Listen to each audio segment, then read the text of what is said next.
Welcome to The Deciding Point, our Cracked Racquets weekly roundup of the biggest storylines happening throughout the tennis world. On this week's show, I want to talk about Rafael Nadal capturing his 12th title in Barcelona, continuing to prove he is the man to beat on the clay courts. I want to talk about Ashley Barty, very much showing why she is deserving of that number one ranking in the world. Of course, I also want to touch on Jenson Brooksby winning another challenger title, the action that happened at the 250 level, and then a little bit of college tennis news as well. With that in mind, Westhoff, roll those credits, and let's start today's show.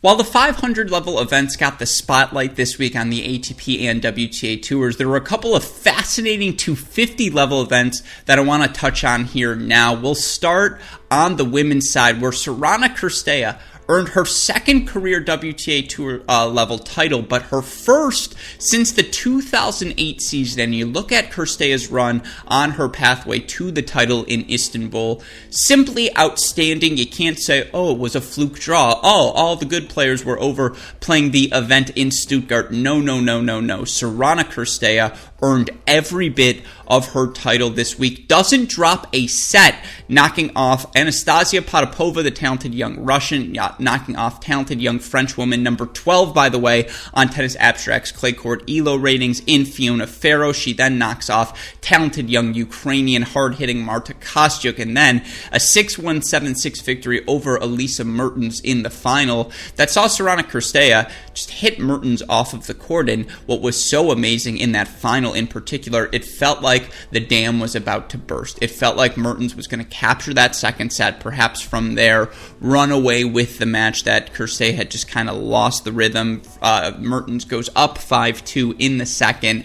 But it didn't matter, because Cirstea comes storming back as she did all week. She just played for the win, and she went and hit her shots down the line, big cross court, taking the ball early throughout the first set and a half of her matches. From there, she gets to play the drop shot, gets to go off speed, sort of mix things up on her opponents.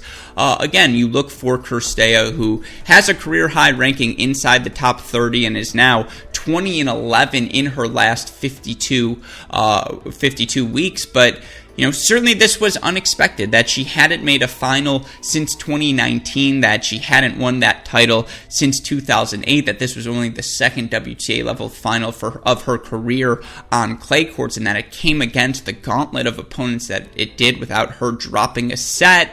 It speaks to the parity, as we talk about all the time in the women's game. Sorana Cirstea, it wasn't a fluke run, as I mentioned. She out-hit her opponents in each of her matches. You look for her on the week.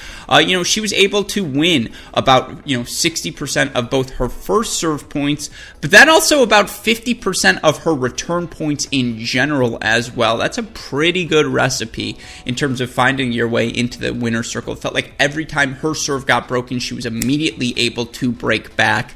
She was spectacular this week. I have to say, just to comment on some of the other players who were outstanding, the Konya Kostyuk quarterfinal in Istanbul might have been my favorite match of the week. I think Fiona Ferro, despite losing to Cirstea, super dangerous entering all of the serious clay court events here in 2021. And then, Marta Kostyuk, final in Abu Dhabi. It's not new news to say she's one of the many talented youngsters rising in the women's game. Third highest ranked under 19 player in the world, inside the top 100, obviously, as well. And then, for Elisa Mertens, why did she play Istanbul? She was trying to get a bunch of matches under her belt this week. She was trying to, reacclimate herself to the clay court. She did a great job in getting to the final, played a really competitive semifinal match as well, and did great to bounce back, take that 5-2 lead, but just Cirstea had the firepower advantage. She was able to hit through those courts so well. She very much earns that title in Istanbul.